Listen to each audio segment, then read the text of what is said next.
ما اثر مدار آقا تختی هم میان بلند صلوات بفرست.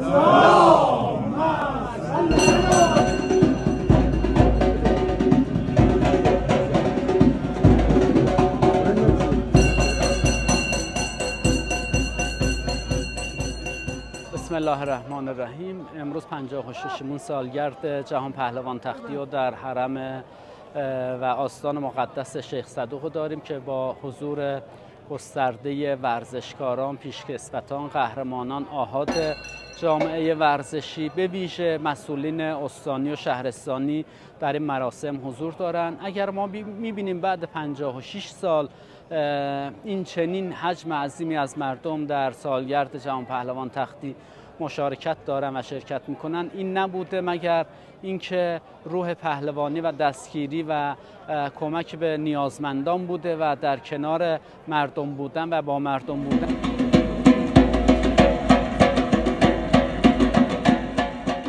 آقا تختی رو به خاطر مدالاش کسی نمیخواد.